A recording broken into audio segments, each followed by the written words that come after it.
What is happening out there, rotoscouts baseball fans? 14 games. God damn, what are they trying to do to me out there? This has been outrageous. I actually knew there were 14 games on the slate when I went to bed last night.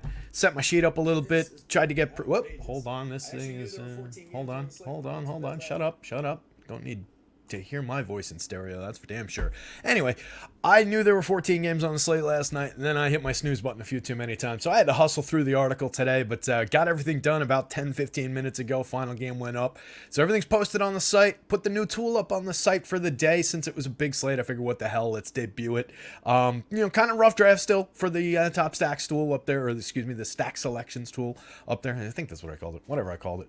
But we've got our stack rankings, our value rankings, kind of what we looked at on the show yesterday, or up on the site today. I need to take a second, grab some lineups while everybody trickles in here, so let me do that for any of the confirmed lineups. Just got to get this final little bit updated here, so I'll be doing that. What's going on? Let's see. We've got Bird Nerds in the house. We've got Stephen B. Podigen Stoner, what's going on? Stephen Leibowitz. Podigen Stoner says, wake up and bake DFS baseball, bitches, from Greeley, Colorado. I love it. My kind of scene. That was definitely how we jumped into the day today. It is our typical approach to doing these slates.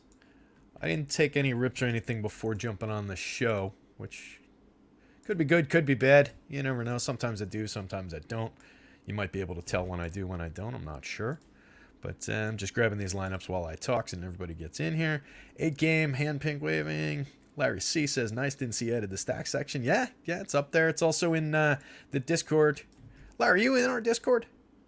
I don't know if I see you in there all that often. If you're not, it's linked from the top of rotoscouts there, so you can definitely join the Discord. Discord's free.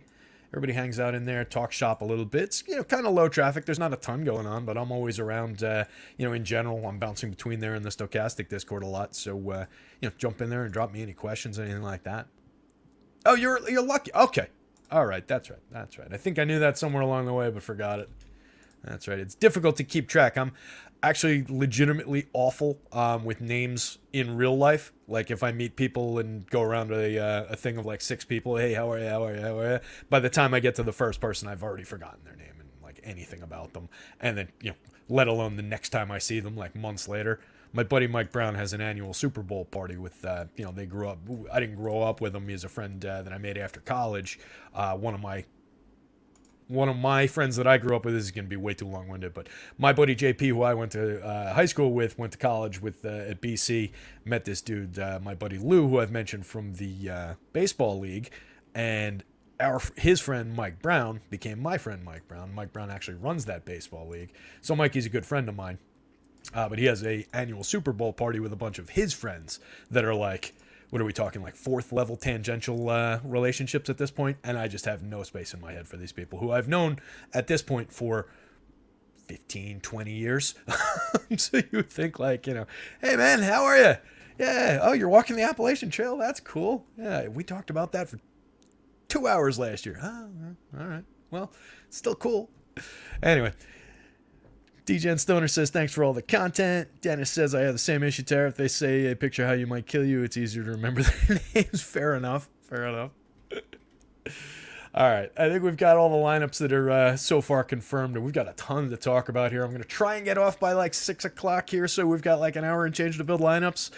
So I'm going to try and talk through a lot of this fairly quickly, see what we can do, but there is definitely a lot to go through on a 14-game slate. Let me just get the page set up here so I can show it to you guys. All right.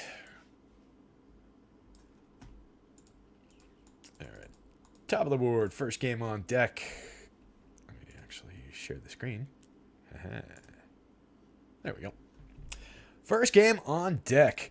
I think we've got one pitcher in this one that's viable. I think Chris Bassett's viable here against the Orioles. Dean Kramer, 7,500, 7,900, just going up against the Blue Jays on such a big slate. Do you really need to do that? Could he give you a touch of value at those prices for 19.6% strikeouts, 4.56 xFIP, too much power allowed? It's thin. It's probably pretty unlikely. It could happen, but I don't really expect very much there from the Kramer side of things. I am somewhat interested in Bassett. You can see he projects fairly well on the model. 9,600, 9,000 is probably a little bit cheap, just given his depth of start. You know, he's pitched 82 innings in 13 starts, typically goes deep into ball games, decent enough strikeout rate, 1 in 5-ish type strikeout rate at 21.2%, a 4.41 xFIP, a 3.29 ERA. So the expected number's not quite as good as the average, as the actual runs allowed number, but I think he's a better pitcher, than we've seen in spots this year. We've seen some highlight performances. I think he's got a shot to hold down this Orioles lineup, who really, it's Gunnar, Adley, Santander, and Austin Hayes in this lineup that I'm really concerned about. It's not the greatest version of their lineup without Ryan Mountcastle in here, and just with a few pieces still developing in their system. So big time up and coming team, as we know. But there's definitely some upside potential for Bassett just on innings pitched. Give me 6-7 clean innings like he typically does. I think he's got a good chance to chase a win and a quality start here with this team going up against Kramer. So for me, it's a few shares of Bassett. A lot of these guys are going to be handful of shares type options on such a big slate. I do think it's a fairly deep pitching slate. So Bassett's in that mix for, like, if I get to a handful of them, I'm happy about it. I'll try to get to a handful of them, and we'll see where it all shakes out. The Orioles side of things, if I'm rostering bats, it's Gunnar off the top, who I like. He's up to 9 home runs. Gunnar's surging nicely. 236, 349, 455, 219 ISO, 25% better than average creating runs now. Those days of him not hitting for average are rapidly vanishing in the old rearview mirror there. He's striking out a little bit less, still walking a ton, swinging the bat more, which is what was the really important factor. He's just trying to draw the walk too often. But anyway, Adley, as a great catcher play, I think is definitely on the board there. Santander with all his power, and Austin Hayes. I don't love Ryan O'Hearn hitting cleanup here. 12.5% barrel rate and 50% hard hits, I guess, is pretty good over 71 plate appearances, 4 home runs on the year. But Ryan O'Hearn is a mid-level major leaguer at best over time. Last year, 145 plate appearances, 1 home run. 2 years ago, 9 homers and 254 plate appearances. Not a great option, but he's hitting cleanup in the heart of a semi-productive lineup. So we'll take what we get if going to the Orioles here. You guys can probably hear Joker over here. I'm trying to calm him down. Why don't you go lie down, pal? Good boy. Go lie down. We'll do something fun later on. Yeah, it'll be great. Go ahead. Anyway, so not a great option in the cleanup role, and they get Aaron Hicks, who obviously I brought to life and resurrected the other day by accident. It's like when in a horror movie when they find the book and it's like, don't read the ancient Latin curse, and then somebody reads it and then all the monsters come back to life. I think that's kind of what I did to Aaron Hicks by bashing him the other day, but has been a little bit productive, still knows how to draw a walk. That's his primary talent, and when he puts bat on ball, he still can swing the bat somewhat effectively. So, kind of grudging respect, I guess, for Aaron Hicks in his bounce back, but fairly low end there. Adam Frazier, Ramon Urias, 2 quality players, serviceable over time for price. If you're going to Orioles in better stacks, I think they're better plays. They're just kind of mix and match options from the bottom. Jorge Mateo was one of the best players in fantasy baseball in April and part of March, and just died on the vine in May and June, down to 227, 267, 370. Same 6 homers that he had at the end of April, 18 stolen bases. I think he had 14 at the end of April. So it's just been bad for poor Mateo. It's a shame. Larry, I bashed Hicks a little bit when he was on the Yanks. It took a while for me to get there because I believed in his ability to. The dude always sees a ton of pitches when he goes up to the plate. He has still a 12.5% walk rate this year. Strikes out at a 22.3% clip this year. He just wasn't putting bat on ball at all. And when he wasn't really producing much. You can see the 2 home runs, a 122 ISO and 112 plate appearances, 5.5% barrel rate, 24.7% hard hits. It's not like it's been good, right? So when he was making contact, I'll take some mediocre ability to make contact from a guy who hits the ball very hard when he does. Hicksy just wasn't doing that. And there was a lot of low effort play in the outfield. He was making too much money. There was supposed to be a much better player than he was. So there's some Yankees bias in there. But it took me a while to get there for Hicksy just because of those walks, because of his ability to see pitches. So yeah, the movie Aliens, when somebody mentions Hicks, yeah, absolutely. Hudson, if we had a Hudson in play somewhere as well. Ripley, obviously. I don't think we've got a Ripley in the league. Who else is in that movie? I don't think there's any Newts. Do we have a Newt in the league? Probably not. That movie's been on a ton lately. I'm still cable. I've got FiOS here. I've got everything, like all the different streaming packages and everything. But I still like having regular TV because I don't like to have to decide. I can just flip TV on and TV's on, right? But yeah, they've been running. I think Showtime has been running like Alien, Aliens, Alien 3, and Alien Resurrection back to back to back to back for like months now. So I've seen them each quite a bit recently. Nude bar. There you go, Trey. Good call. All right. I like it. All right, so if we're going to Blue Jays bats against Kramer, we kind of know the obvious names up top. George Springer, Bo Bichette, Vladdy Guerrero, all super low strikeouts, tons of power, good speed. We know Springer scuffled a little bit to start the season, 256, 327, 402. It's not in George Springer type numbers, but the counting stats are coming around. I think he'll be fine. Still a 105 WRC plus. 5,000, 3,100 still has him pretty cheap. Vladdy's also cheap. 5,200, 3,400 for Vlad Guerrero Jr. 9 home runs, a 163 ISO. I get that the production hasn't quite been there, but we've talked about this a few times now. 56% barrels is up from 50.4 last year. 13.9%, that's hard hits. 13.9% barrels is up from 11.2% last year. So hitting the ball harder in both senses of the word, there's no reason to avoid Vladdy Guerrero at a discount. So we're going to Vladdy. Matt Chapman has, kind of flattened out. He's plateaued for the season, but he still hits the ball really hard when he makes contact. 60.7% hard hit rate. That's been sustained. Hit his 9th home run. I think it was yesterday. Might have been the day before. Dalton Varsho's come to life a little bit with the power potential. 11 home runs now on the season. Decent lefty stick. Hit 20 some odd, 27 home runs last year. Merrifield, good for stolen bases if he gets on. 17 on the season, hitting 300, 358 on base. So you like Merrifield as a nice little correlated scoring play if he's in the lineup. Alejandro Kirk, Nathan Lukes, Kevin Biggio rounded out, mix and match type pieces there. So decent mid-range type option, I think, for the Blue Jays bats going up against Kramer. Don't really love the O's, but a couple wouldn't be terrible, and I like the spot for Chris Bassett and don't like the spot for Dean Kramer. The lousy Rockies. I don't really see much need to roster the Rockies in this spot.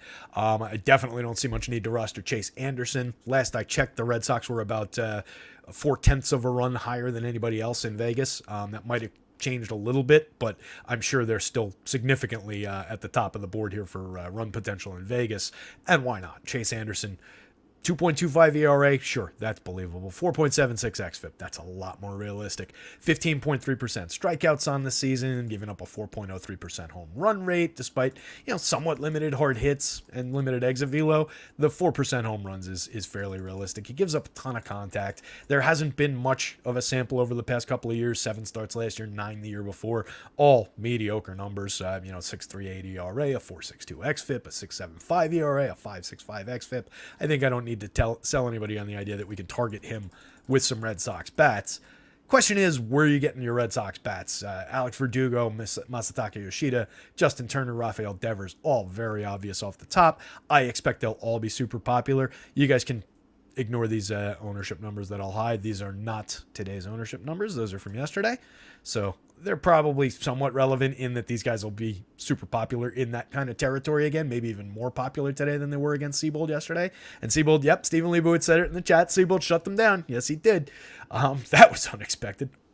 I do not expect Chase Anderson to repeat that trick. The Red Sox are weaker on the back end. That's been their problem a little bit. The Christian Arroyo, Reese McGuire, Pablo Reyes part of this lineup, not very good. Casas has been not very good overall. Still a 13.5% barrel rate, 44.4% hard hits for Casas. 7 home runs, a 169 ISO, 88 WRC plus aren't great, but you just play Casas for the power at the price. 2,600 on DK at first base, 2,500 on FanDuel. It's just a cheap power bat to stick at first base. So 1 through 6 for the Red Sox, I think you can stack fairly aggressively in this spot. I'm not going to worry about the Seabold side. Trey faded Boston yesterday and doubled up, worked out well. That's what I forgot to tell you guys at the top. Remember I started the show yesterday saying, I'm just got to start the show. There's something I haven't done. I know there's something I haven't done, but I'll figure it out as we go. I never figured it out. All that time we were on the show and we talked yesterday. Just ended the show, kept on rolling, building my lineups, doing my thing. Got to 6, whatever it was, had a good slate of lineups, all filtered, really liked what I had put together, had stacks and pitchers and everything really nicely aligned. I really liked the shape that my 150 entries were going to take. Went to FanDuel, clicked on the CSV It said, oh shit, that's what I forgot to do. Never put in placeholders and the tournament was filled. So did not get entries in yesterday, which is fine. It didn't cost me money. It just cost me the opportunity.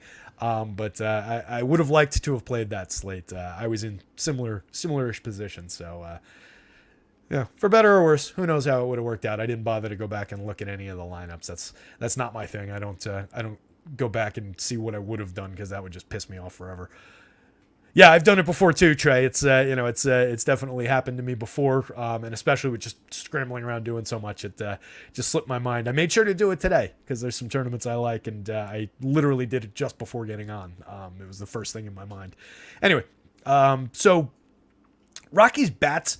I don't know that I need to go to these Rockies bats. They're not really pulling a good run total. I don't expect a big innings performance from Cutter Crawford.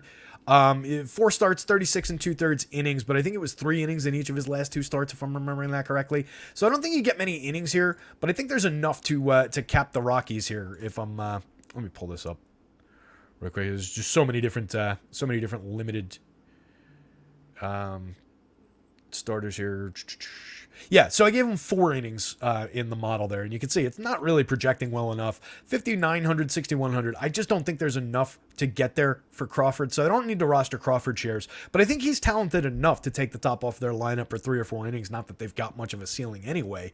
And you're talking about a lineup with Jerkson Profar, Ezekiel Tovar, 2 guys who are dramatically underperforming expectations at the top of the lineup. Ryan McMahon, good lefty power bat in this ballpark, definitely plays. Nolan Jones, same story in the 5 spot. Maybe Moustakas and Harold Castro. Somebody was asking about lefties in this lineup earlier in the Discord, and my 2 lefties in this lineup would be McMahon and Nolan Jones. I don't expect much from Mike Moustakas in this spot. 3 home runs on the season, 250, 336, 406, 86 WRC plus in his return to action here.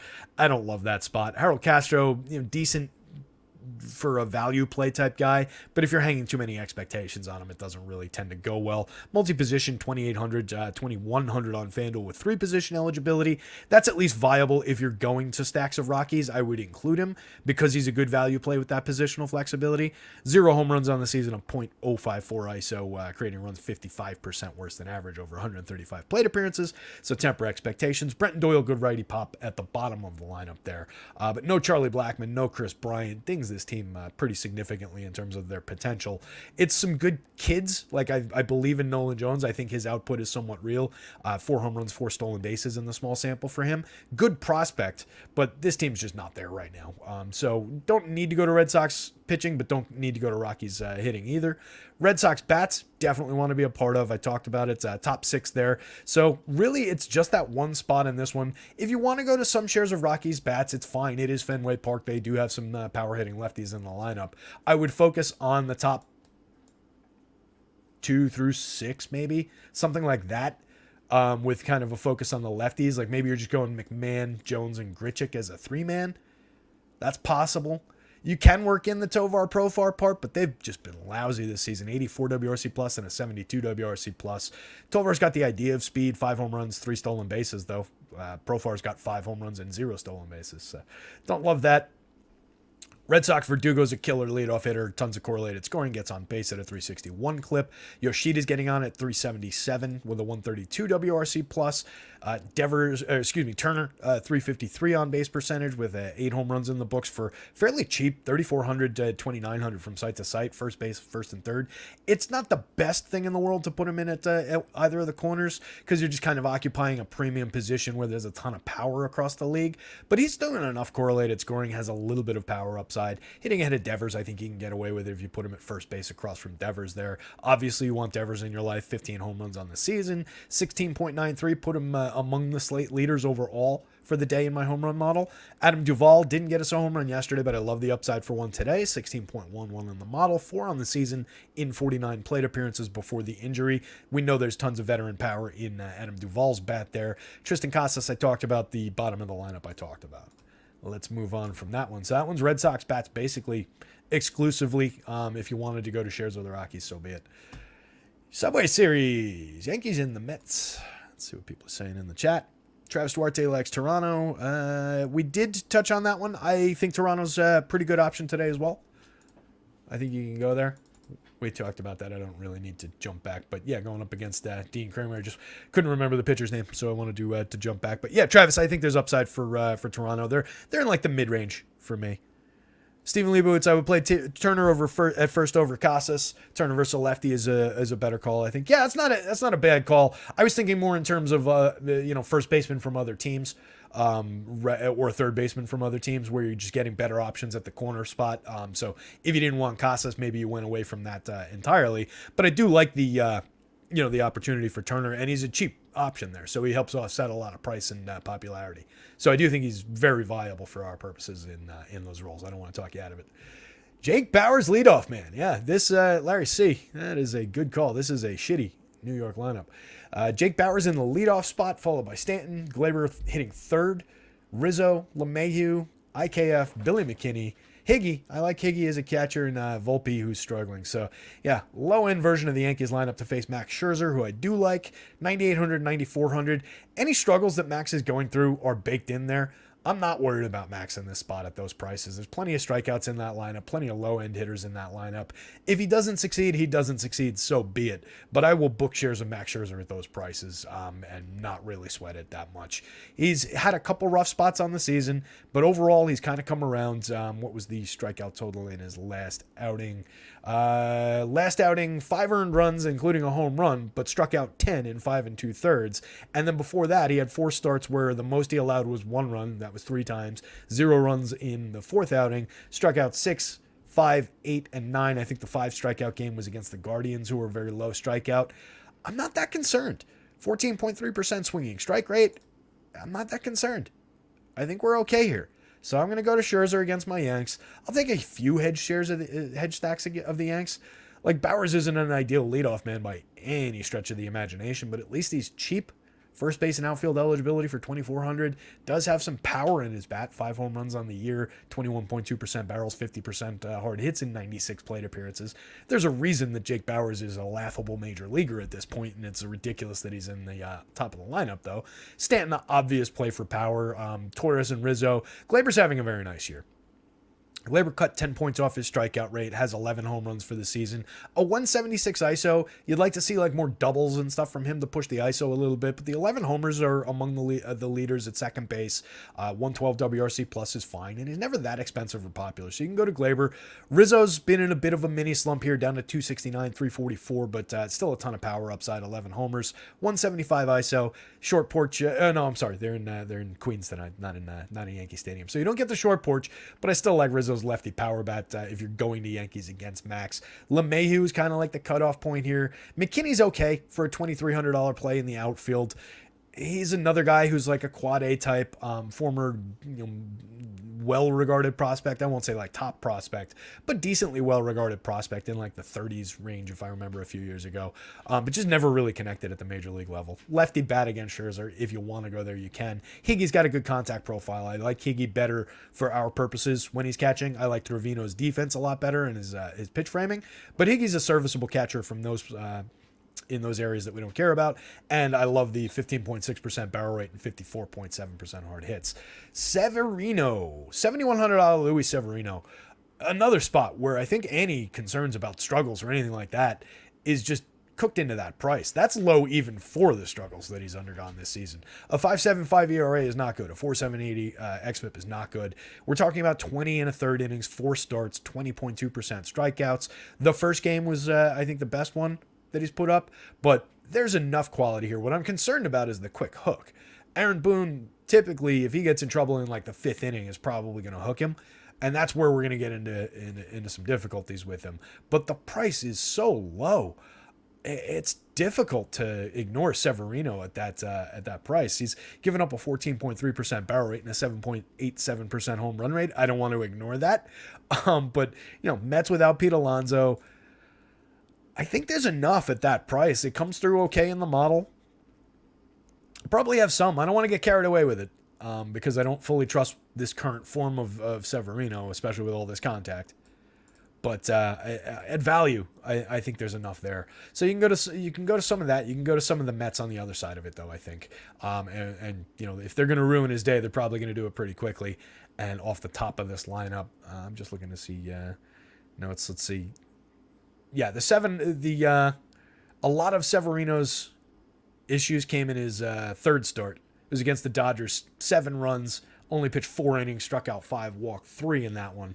First 2 starts, he allowed only a run in each of those, 4 2/3, 6 2/3, 5 strikeouts against the Reds and Padres in each of those games. So he's better in those spots outside of facing the Dodgers, which may be kind of forgivable. So if we're looking for a little bit of support for the Severino argument, I think that's it, but we're not getting a lot of depth. So I'd be concerned about the quality start, but we're not really paying a tax to get to the quality start here on FanDuel. You don't care about it on DK. So 7,100 is the right price. The Mets, if you're going there, you're going to Brandon Nimmo, Francisco Alvarez off the top. Jeff McNeil, slap hitter, correlated scoring play. He's fine, but without Pete Alonso there to drive him in, he kind of is going to suffer, I think, a little bit. You've got Francisco Lindor, obviously a former star who is scuffling a little bit this season, but still has 12 home runs, still has a 204 ISO. I think the hit tool comes around a little over time. 216, 291, 420. Obviously, we expect better. We expect better than a 98 WRC plus. But if we're looking for counting stats, if we're looking for production from the Mets, we know that that's one of our spots. 4,700, 3,200 across sites. I think that's a very playable Francisco Alvarez. Joker, enough, pal. Go lie down. Got too much to do.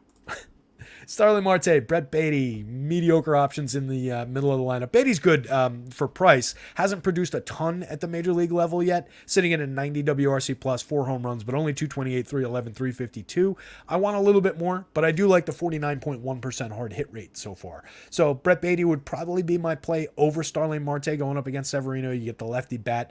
Marte, you're just looking for a few hits and some speed really at this point. 258, 316, 333, 18 stolen bases. Pham and Kana, playable veterans from the bottom of the lineup. Guillorme is in there more for his defense. Let's move on. Keep firing away with any questions, gang.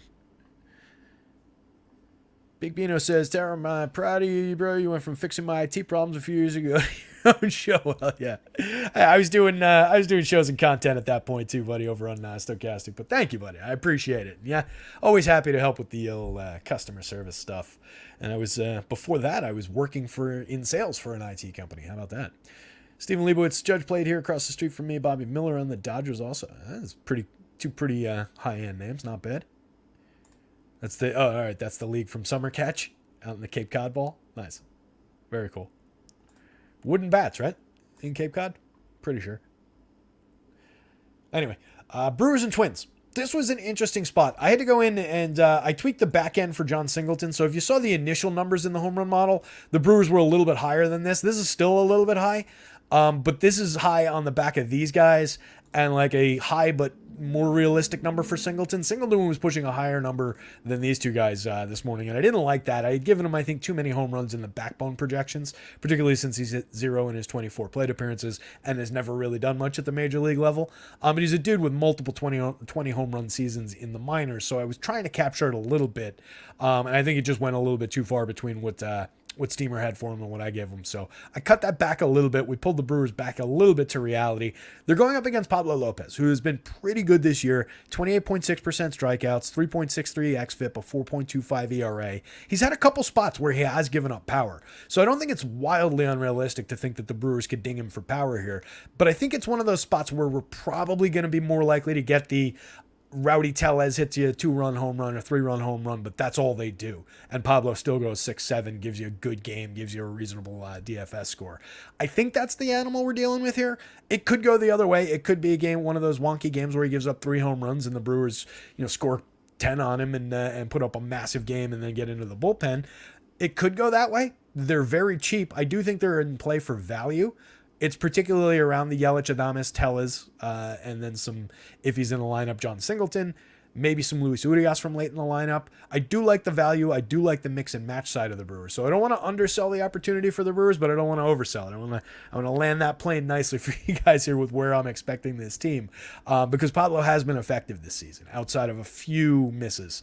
3.42% home run rate, 8.4% barrels, but only 87.4 miles an hour of average exit velo. Speaks to me more of a few mistakes than a tremendous amount of hard hits over time and reliable hard hits.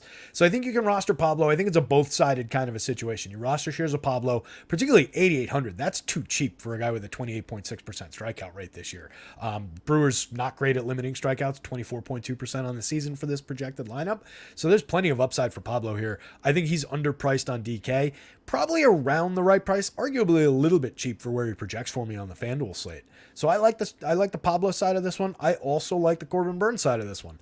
23.7% strikeouts, 9,900, 10-2, not as baked in for any struggles he's undergone as it's been for Max so far this season at his prices.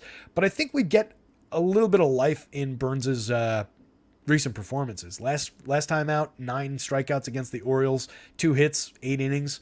Pretty solid start there. Start before that, 6 innings, 3 runs, 7 strikeouts. Gave up 4 walks in that one. It was a little bit ugly there. What I love about Burnes in this spot, we know his strikeout pedigree over time. He's come down from 30.5% strikeouts with a 15.1 swinging and a 32.1% CSW last year to a 12.5% swinging, a 30.1% CSW, and only 23.7% strikeouts. This dip from this to this isn't entirely accounted for in this dip from this to this, I don't think. So I think there's a little bit of happenstance. I think even if he's only working around this level, this should go up to the 25, 26 or so range. And I think the Twins can really help that out tonight. I do think Burnes is going to get a little bit even beyond that before it's all said and done this season. I do not think that he's shot by any means. But you are targeting a Twins team here with a 29.5% strikeout rate across this projected lineup. That is a massive strikeout number especially for a guy like Corbin Burnes to target. There's major upside here. It's coming through in the model. The model doesn't know fully about the limited strikeouts yet this year, but there's enough of it in there where I think we would see a bit of a dip. Maybe he is at a bit of a dip. So even if it is in there, we're not that worried about it given where he projects. So I think 9,900, 10-2, for price, for matchup and everything, we can definitely hit the Corbin Burnes button today. So both pitchers are in play. Brewers bats are in play. I'm debating on the Twins lineup. They don't show a ton of power against Burnes, who is still fairly good at limiting hard hits, 32.9%. Home runs, 3.16. It's a couple happenstance, but 85 miles an hour, 86 miles an hour. Average exit velo, 6.2% barrels. It's not crazy for power there. They're without Byron Buxton. You get the Edward Julian, Alex Kirilloff, Carlos Correa, Trevor Larnach, Max Kepler. There's some serviceable names here. They're at decent prices. So I don't hate going to some shares of this. If Joey Gallo's back in the lineup, I can definitely use some shares of him. But it's not great. It would be very tempered expectations. Limited expectations from me. Limited shares. They're at low prices. You have to admire those prices on both sides. You kind of like that. But it's against Corbin Burnes. I still believe in Corbin Burnes a little bit too much to get carried away with Twins, especially with no Buxton in the lineup, especially with all those strikeouts. You could get dinged on the power. You could definitely get the Joey Gallo home run. You could get the Max Kepler home run. You could get Royce Lewis delivering another good game at value. He's been good since his call up. 317, 488, 123 WRC plus in 41 plate appearances. Not bad since his call up. You could get, what we'll probably get is Michael A. Taylor's 10th home run. I called his 9th last Friday with Gunn. This is probably the spot where he hits you number 10 because he's just stupid that way and is never, ever owned at the bottom of the lineup for 2,300, 2,500. 13.9% barrels. 9 home runs in 182 plate appearances, a 201 ISO. Nothing to sneeze at. He's crazy sneaky play down there, tends to get those stupid home runs. But for me, it's a not great spot for the Twins. Only very minor shares of Twins, I think. So kind of a 3-corner game, I think, for me. 4 if you count just a few moderate shares of Twins. Giants Cards. I think we can get pitching on both sides in this one. Let's see. Steven Leibowitz took no runs in the first inning in that game, the Brewers Twins game. Yeah, I don't mind that. No Trout in the starting lineup for the Angels, I assume, because that's the team that Trout plays for. That's a surprise. Ward, Ohtani, Drury, Rendon, Renfroe, Renifo, Moniak in the lineup. That's not bad. Chad Wallach, yeah. Moniak doesn't exactly replace Mike Trout. That's a shocker. We'll get there. We've got a few additional lineups here. Let's see, you're sidetracking me. Let me talk this one through. Giants and Cards. Do we have these? We do have these. All right, let me drop these lineups in so that we can talk about this accurately. I think we can get pitching on both sides of this one. Effective veteran starters in Cobb and Jack Flaherty here. Flaherty wasn't really a believer earlier, and is kind of it was a pitcher that I liked in previous years. Then went through all these injuries and all this stuff that's been going on with him.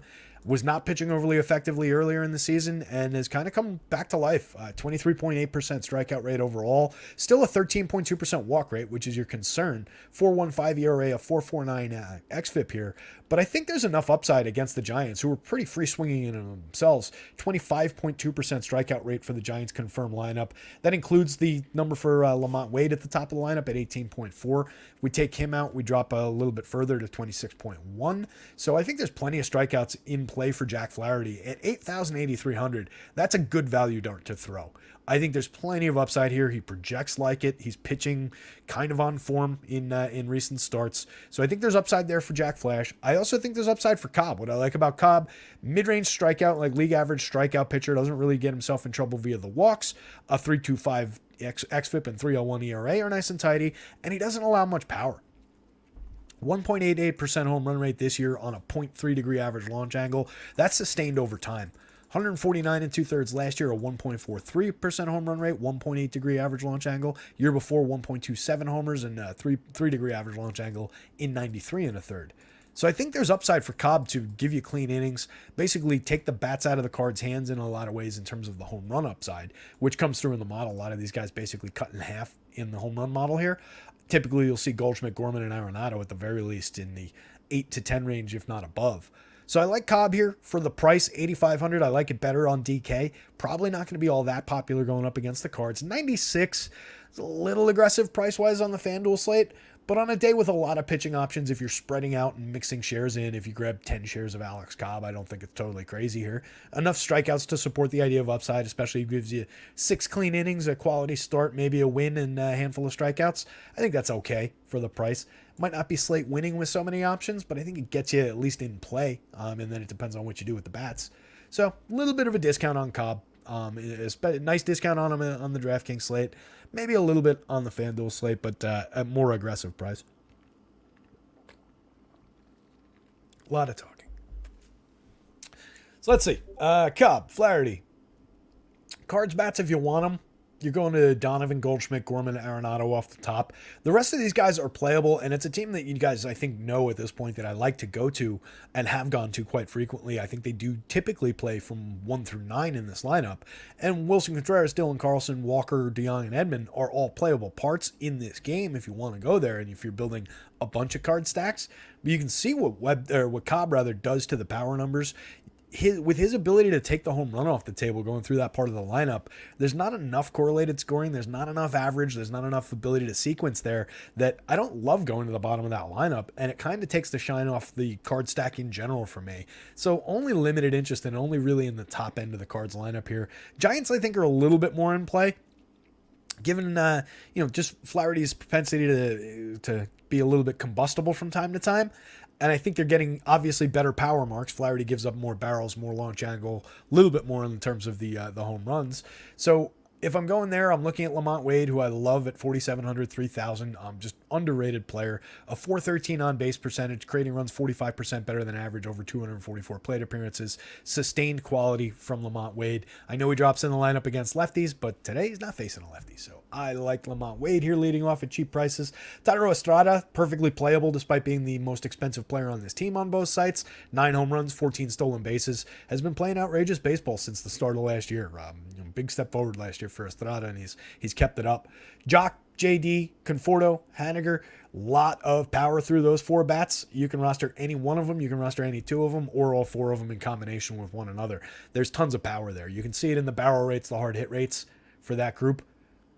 That's a pretty quality little quartet of hitters there. You can throw Yaz into that too. I forgot that Yaz was lurking there. So Yaz a little bit below the other guys in terms of the barrel rate. Joker's hitting the wire for the webcam. Hold on, let me jump back. He walked into the room and his tail started smacking into the wire. Dude, can you go lie down, please? Come on, go lie down. He's getting the angry voice now. So we were talking Yaz. Hiding down in the 7th spot, a lot of lefty power in Yaz's bat as well. 6 home runs on the season, a sturdy little 44.4% hard hit rate. So really, You're getting a lot of pop from 1 through 7 in that lineup. I think you can go to some giant stacks here against Flaherty. I like that spot. It's kind of a both-sided option for me. I'll go to some Giants. I'll go to some Jack Flash. I'll definitely go to some Alex Cobb. Minor shares of the cards, just on Cobb's ability to limit the home runs. So that's kind of where I'm at in that one. Sorry, Joker took me out of the thread on that. That bark cuts through my brain. My ceilings aren't all that high, and he's got this squeaky high-pitched bark when he wants to. He's got like a deep, like crazy bark when he's when he's really barking. But when he wants something or like just wants attention or whatever, it's just this like squeaky bark that just cuts through your brain, bounces off the walls, cuts right through your brain. It really gets you. Why the dog piss him off like that? He didn't piss me off. You just got to give him the angry voice from time to time so he knows that you're serious. I'm fine though. Let's see here. All right, so we talked through this one. I think we're going both pitchers in moderate doses, some Giants bats, limited shares of Cards bats. I grab these lineups. So Angels without Mike Trout. Shohei Ohtani hit 2 home runs last night. That was pretty good. His 19th and 20th to seize control of the American League lead. We were talking. I was talking with Gunn the other day when we had Pete Alonso, Jordan Alvarez, and Aaron Judge all go on the IL in the same week. We were talking about who's got upside for the home run futures bet after that with those guys, some of the league leaders going out. And Ohtani's definitely a good answer to that question. Let's see here. Rangers are in. All right, let's give this one a look. Jaime Barria, Cody Bradford. That means we're playing bats and we don't need to talk about pitching. I don't see really any need to go to Jaime Barria here. I don't think you're getting the innings out of him. What's he gone? He's the one that was 3 innings in each of his 2 starts, right? Hybrid role, made 3 starts, thrown 39 innings. Both of his 5 innings in each of the last 2 starts. Okay, that's right. Two true starts in the last 2, 5 innings each, middling quality. Overall, not really. If I miss the Jaime Barria boat, if he comes out and has a monster game and burns me and I miss it, I guess I'm okay with that. 7,300, 5,800. If you were already booking shares of this guy in your lineups, there's enough idea of some strikeouts, but you're going up against the Rangers lineup. They're the highest scoring lineup in the league. They play basically top to bottom. Like, there's just better spots. There's 28 pitchers to choose from. There's other bad pitchers to choose from. So for me, it's a no on Jaime Barria. It's a definite no on Cody Bradford. I see no reason to even really talk about him in terms of anything other than a target. 7.20 ERA in his 2 starts, a 5.10 xFIP. Was not pitching well in the minors. His minor league numbers, I put him in the article. 10 starts in AAA this year. A fantastic 1.82 ERA and a 5.79 xFIP. That is probably the more honest number. 5.87 expected ERA. Strikeout rate in AAA, 21.8% in 10 starts. This is a target on the mound. So we're throwing Angels bats at this kid. Even without Mike Trout in the lineup, I think I still want to get there. I really like the 1 through 5 here. Taylor Ward is up and down this season, but he only costs 3,500, 2,800. A little bit of power, a little bit of correlated scoring when he's going right. Ohtani, obvious superstar, expensive, but who cares? Brandon Drury, multi-position eligible, both sites, 4,300, 2,900, 10 home runs in the books, a 221 ISO, up to hitting third, gives him a little boost in the home run model, gives him a little boost in projections. Rendon, I've talked about a bunch, only costs 3,200, 3,000. Still a dynamite play for correlated scoring, gets on base at a 387 clip over his 150 plate appearances. I still believe that there's more power to come from Rendon too.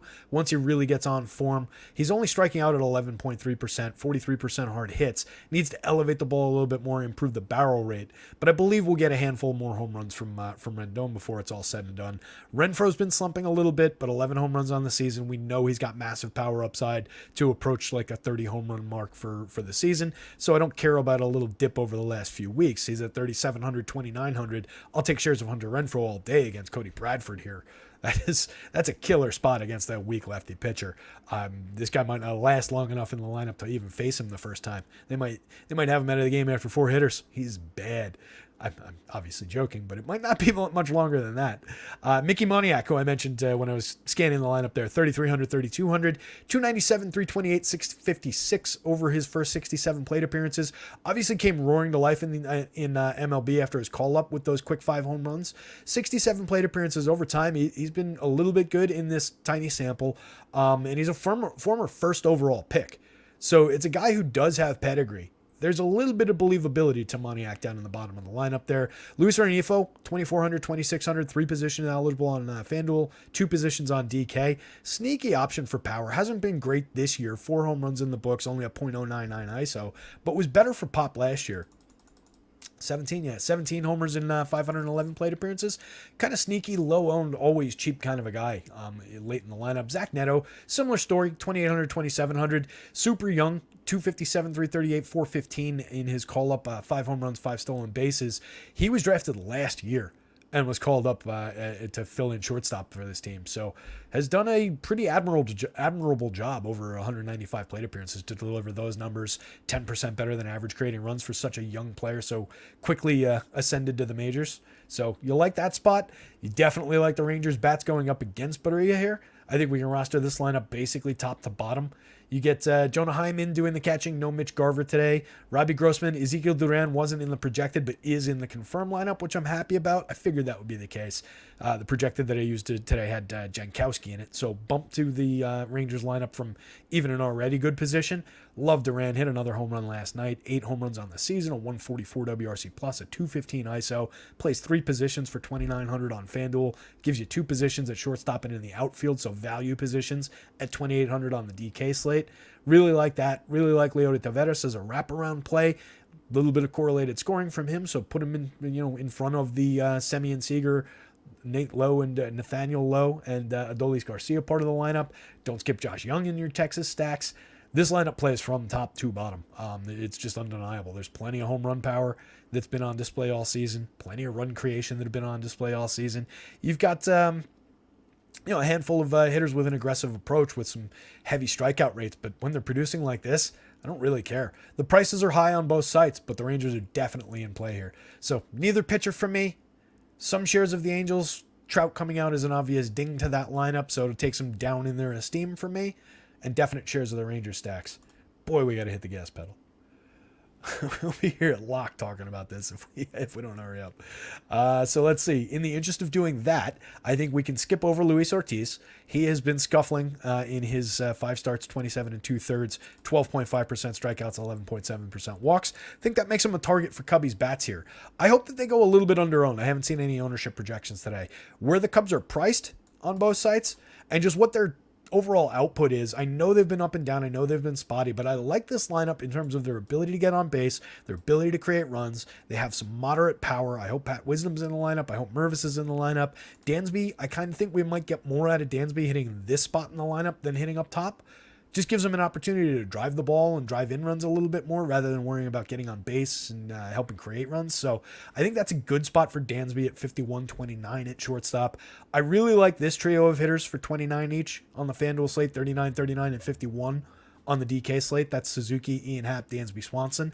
And then you bolt on the options like Chris Morrell, Matt Mervis, Pat Wisdom, Nico Horner. Mike Tauchman is weird up top. I assume they're doing that because he's got a 389 on base percentage and 73 plate appearances. If this is where they confirm the lineup, I actually should have checked if this lineup was in. This lineup is in. Tauchman, I think it's... son of a bitch. No Pat Wisdom. So it's basically this lineup except with a massive downgrade at the bottom of the lineup. That sucks. Let me put it in. Got to remember to do that before talking about these teams. So Miles Mastroboni in to ruin my Cubbies shares. So we got Mastroboni, Nick Madrigal, and Tucker Barnhart. Weak bottom end. So the Cubbies still in play, but it's now a 1 through 6, and I am less enthused about it. Still like that lane of Suzuki, Happ, and Swanson. These prices here, but now I'm more focused like 2 through 6. It's a little bit more limited than it was a second ago. Oh well. These things happen. Pirates lineup is not yet confirmed. Jamison Tyone, 5,700, 6,300 in a remember me spot against the Pirates. Not that I care at all about that. Just figured I'd mention it. He projects okay. 26.4 in the FanDuel model. 20.9% strikeouts on the season. A 7.02 ERA. A 4.76 xFIP that is still very, much better, but still very bad. Giving up 11.9% barrels. I don't really buy this one in terms of the projection. It's not like he's projecting out at 40 points. It's just a value play. It's just a handful of points.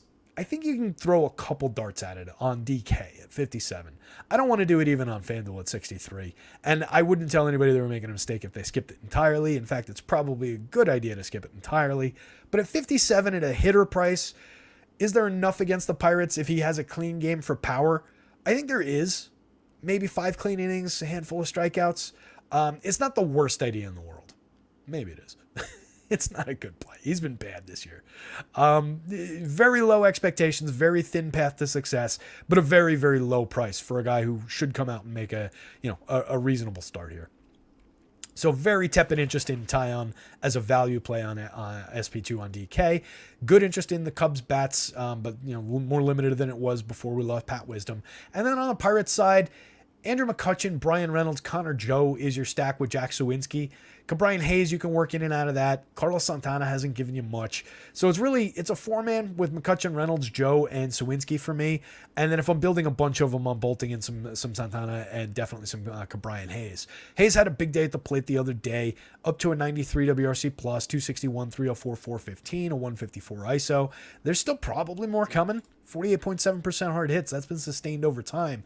So I was saying just last week that I think he should be a better hitter. He showed us that one big score in between then and now.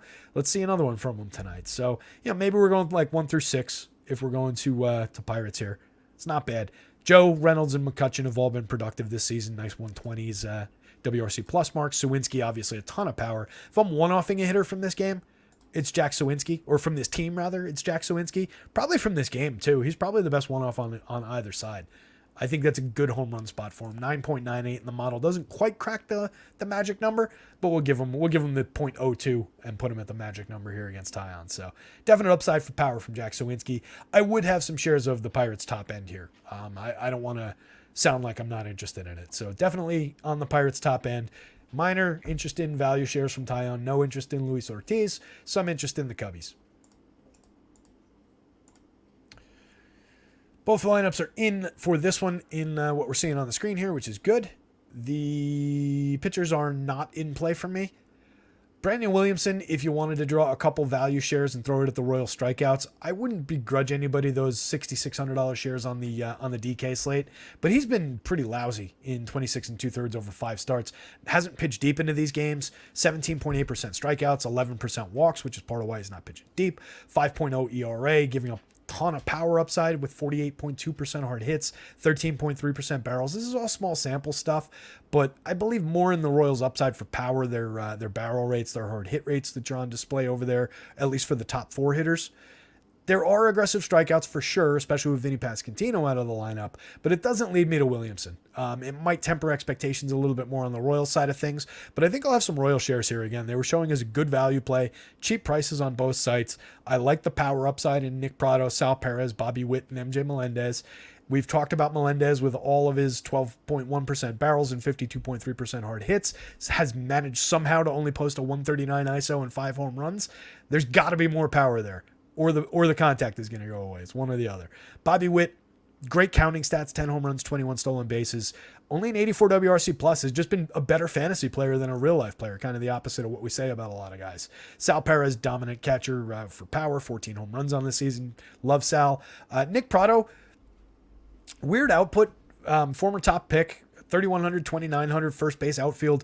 Good player, good option there for DFS purposes. Striking out 34.5% of the time. That's too aggressive. 4 home runs on the season is good in 165 plate appearances, only a 148 ISO, but 22% better than average creating runs. So kind of a mixed bag of quality for Prado, but I like the price, I like the flexibility of position, and I like the spot in the batting order there.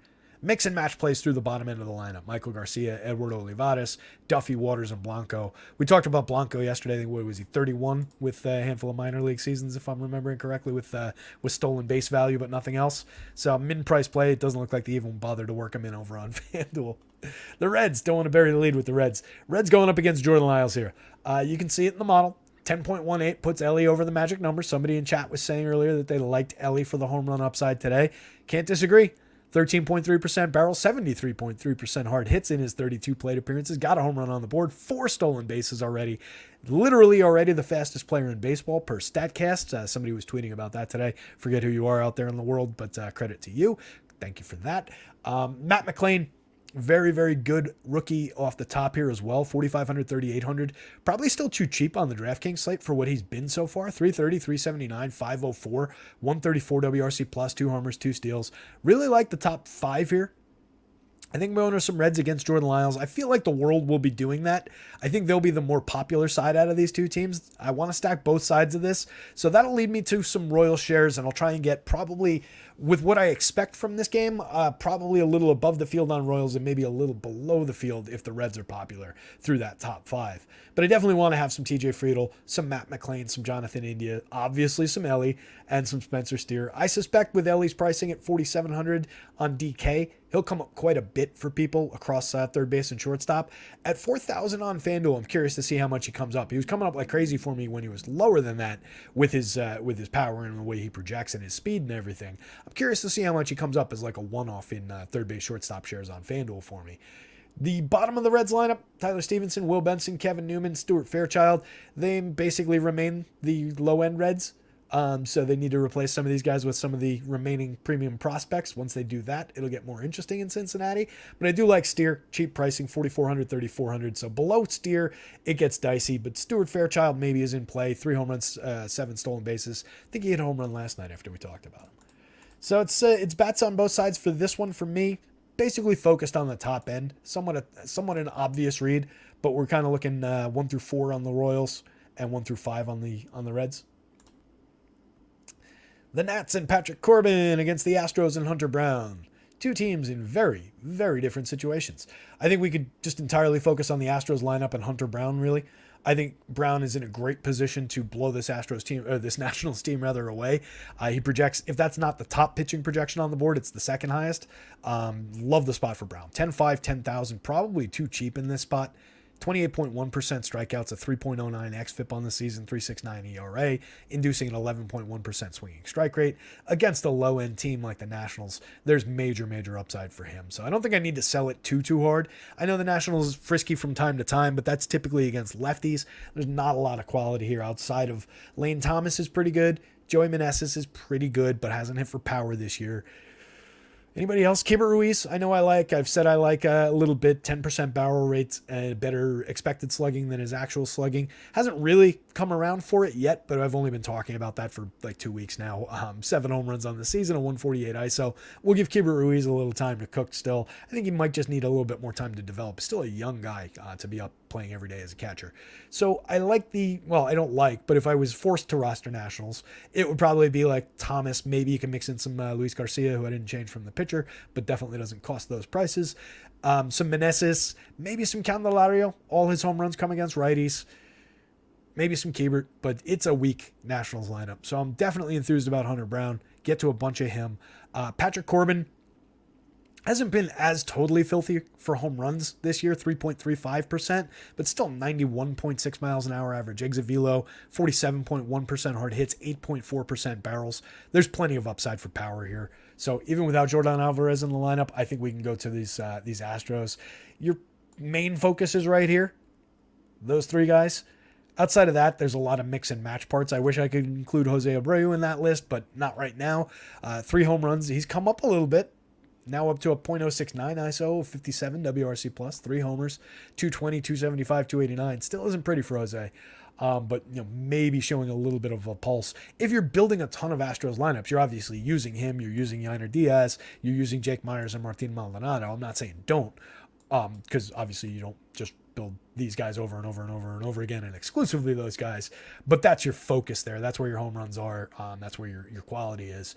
Bregman, only 9 home runs on the season in 289 plate appearances. Should probably have more if he was the old version of Alex Bregman, but we'll take this guy at 4,600, 3,100. Kyle Tucker's down a little bit this season as well, a 160 ISO, 8 home runs on the year. 5,000, 3,400 though. With his upside against this pitcher, even lefty-lefty, I don't sweat lefty-lefty with Kyle Tucker or Jordan Alvarez. Wish we had Alvarez here for another dynamite home run option, but we don't. So Chas McCormick from late in the lineup, I like his contact profile in general. Hasn't been great this year, 7.7%, 26.9%, but over time has been better, 10% barrels last year. So I like McCormick. I believe the 5 home runs are pretty real. The 200 ISO is pretty real, 125 plate appearances. So it's a little bit limited sample, but I believe in Chas McCormick. I think you guys know I like that bat. Powering through. All right, so Hunter Brown, Astros bats. No real need for Nationals bats. Certainly no real need for Pat Corbin here. 75-64. If you're part of the Corbin family and you always roster him for a share or two, go for it. But it's not a good spot against Houston. Tampa Bay with Jalen Beeks, Yonny Chirinos combination to open the game. Let's see what we got lineups-wise. Neither one of them. That lends no upside whatsoever to the athletic side of things. Both of those guys are effective enough in what they do in this combined role that I expect them to hold the Athletics down. The A's were pulling in, what was it, like a mixed mid-threes total in Vegas for the A's? Yeah, 3-5, basically, 3-4-9 for the A's. Much more interest in the Rays side of this one, obviously. Against Hogan Harris here, 5,200, 5,600. I don't think you need to roster any shares of Hogan Harris. He's made one start. He's thrown 15 1/3 innings, 2 bulk relief appearances, 18.8% strikeouts, 14.1% walks. Just throw Rays bats at this guy. Let's not overthink this one. They're the highest projected team on my board. There's tons of value up and down the lineup, whatever configuration of that lineup we get. Names to look for that might be a little bit less popular in the lineup, like maybe Jose Siri. Maybe Paredes goes a little bit under-owned, like by comparison only to Yandy Diaz, Wander Franco, Randy Arozarena, who are going to be super-duper popular. Harold Ramirez out to a great start for the season, 309, 354, 519, a 210 ISO. 9 home runs, already exceeded his home run total from each of the last 2 years. Just a dynamite year from him, only 4,200, 3,100. Plenty of places to go, and I haven't even really talked about the stars like Wander Franco, Randy Arozarena. So just roster the Rays up and down the lineup, any combinations you can get to. It doesn't even really matter who they put in the lineup, given how good this team has been this year. Just play the Rays. Kind of simple. Other side of this one, like I said, no real need to go to the Athletics lineup here. They've been productive in minor spots. Guys like Ryan Noda, Seth Brown, maybe a little Ramon Laureano if you're going to it. They're very cheap. That part of the lineup is easy enough to get to. Esteury Ruiz as well, 31 stolen bases. If he gets on, dude needs to walk more. I was looking at this earlier. 16.8% strikeouts is excellent for a rookie, especially a kid who runs as fast as he does and steals bases like he does, but only 3.8% walks. If that was even like an 8% walk rate, he'd have 45 stolen bases at this point. It would be a ridiculous improvement. That is the thing that kid should be focused on right now. He doesn't need to do anything else at the plate to be an incredibly valuable player. So we'll see what happens with him. Noda gets on base at a great clip, has a little bit of power, weird high strikeout, but a ton of walks type of a guy. Seth Brown, good power and good speed, 25-11 player last year. Ramon Laureano, a couple seasons of double-digit power and home runs, but kind of in that mid-range and only productive in spots, but priced like it. Peterson, Jonah Bride, JJ Bleday I'll mention just because I bothered to fix his name, so now we can see his mediocre stats. Exactly league average for run creation, 3 home runs in 105 plate appearances. Not great for Bleday. Shea Langoliers, 10.4% barrel rate, is valuable enough as a catcher, 2,500 where you need the position. 8 home runs on the season. Sneaky enough down there, but it's not great for this Athletics lineup. We'll see what we get. It doesn't lead me to Rays pitching, though, with the opener bulk reliever situation. I don't think they're priced exactly enough. Chirinos on the back end, only an 11.1% strikeout rate there. So not enough really to support it, even against the A's. You're looking for clean innings. Like you can see with 4.5 innings, he does project 20 FanDuel points. I don't want to say it's there for 6,100 on the DK slate. The price should be a little bit lower if I'm making that play. So Rays bats all day up and down, regardless of who's in the lineup. Somebody from chat could be in the lineup today, and I'd still play this team 1 through 9. That's about it in this game. Marlins, Mariners. Good spot for pitching. Super interesting spot for pitching. Let me see if we've got either lineup. We don't. Did I hit all the games, or is this probably just out of order? Yeah, there's a bunch of 9:40 starts. That's why. All right. Scared me for a sec there. The Phillies are still coming up. All right. All right, so let's do this one quick. Edward Cabrera has a 29.4% strikeout rate going up against a team with an aggressive approach at the plate. 26% strikeouts in the projected Mariners lineup. We saw this spot not work quite so well for Jesus Luzardo last night. I think we go right back to it. 9,600, maybe a little bit high price for Cabrera. He's got a walk problem, 14% walks. So maybe that's a bit of a premium to pay for him on DK. At 8,800 on FanDuel, I am interested in the Edward Cabrera spot here. I think there's enough in terms of the strikeouts to offset the concerns about the walks. I will certainly grab a few hedge stacks of Mariners. I don't expect it to come through every single time, but it doesn't need to come through all that often for him to deliver at 8,800 on the FanDuel slate. Get me to my quality start, book me a good handful of strikeouts, and we are off and running on that FanDuel slate. So I think he's got the talent to get there. 63 innings and 13 starts, enough depth, enough ability to limit the home runs, 2.57% home runs despite 42.4% hard hits, 8.6% barrels. Maybe he gets dinged, but he'll probably get dinged in my lineups tonight. I think I will have some Edward Cabrera. George Kirby on the other side, 9,300, 10-8. Probably too cheap on the DraftKings slate for a pitcher going up against the Marlins. He does everything that Bryce Miller does, but he does it better with more veteran experience. 20.3% strikeout rate, a 2% walk rate. He's a ridiculously good control and command pitcher. The strikeouts, you'd like to see more strikeouts, and I think you could find them against the Marlins, but I just love the idea of depth of start. 74 and 2/3 in 12 starts, giving you a ton of innings. You book a win, you book a quality start, you walk away with a handful of strikeouts for the price, and I think you're happy about it here. So I think we go to a bunch of George Kirby shares, even with the idea of limited strikeouts. He was better for strikeouts last year, 24.5% as a rookie last year, and only 4.1% walks. So he shaved the walks down, lost a little bit in terms of the strikeouts. The CSW's up year over year. The swinging is down a little bit, but I think there's the idea of a few additional strikeouts here against the weak Marlins. If you go to the Marlins against him, you're looking at Luis Arias, you're looking at Jorge Soler. Obviously, that tandem of a guy who gets on base all the time and a guy who hits the ball over the wall pretty frequently is a pretty good way to start a lineup. You can see it in the model there, though. Only a 7.85 for Jorge Soler. He's typically a guy who's around or above the magic number of 10. He's got 19 home runs on the season, a 299 ISO. So you can see the limiting effect that Kirby has overall here. I really like the spot for George Kirby. If you're going to beyond Luis Arias and Jorge Soler, it's Brian De La Cruz, it's Jesus Sanchez. I don't love the bottom of this lineup. It just gets progressively worse as you go from Garrett Cooper to Joey Wendell to Gene Segura, and then it goes back up in quality at Jacob Stallings and Jonathan Davis. Segura's just been awful. 41 WRC plus on the season, 1 home run, 5 steals, and 217 plate appearances. Another veteran who should have probably just called that a career after last year. So weak bottom 5 hitters there for the Marlins. You're going to the top 4 and not much else if you're going to Miami shares. On the Mariners side, you can absolutely, like I said, take some hedge stacks. If you're rostering Edward Cabrera, take some hedge stacks. It's over the top end here. Even Eugenio Suarez, you can throw him into that top end group. Mike Ford has limited plate appearances this year, kind of a quad A type guy. He's very cheap. If you build a bunch of Mariner stacks, you can throw Mike Ford in. Colton Wong, if he's in the bottom of the lineup, has just been bad this year. 29 WRC plus. He's right there in Gene Segura's boat. Both of these guys have been just lousy this year.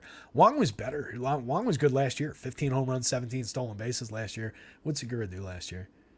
He's 10 homers, 13 stolen bases. Yeah, so just two guys who've just kind of, maybe played out the string at this point. But if you're going to Mariners, it's J.P. Crawford for some on base, some correlated scoring. Julio for some counting stats, 12 homers, 12 stolen bases, is on par with what he did last year. He's only lost quality in the triple slash and the run creation marks, but the counting stats are still there for DFS purposes. The hard hits are there, the barrels are there.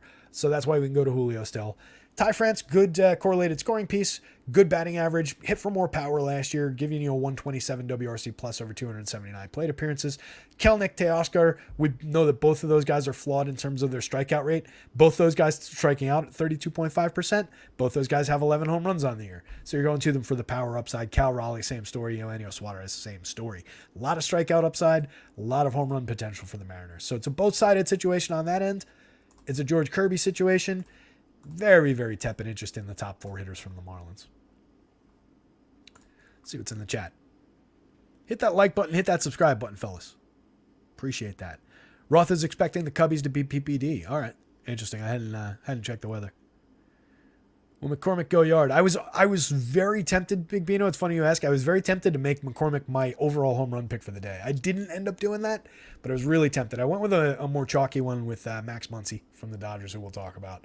I just love the spot too much. The Dodgers were flashing all kinds of power in their matchup, so I went Muncy. But I kind of like that Chas McCormick call.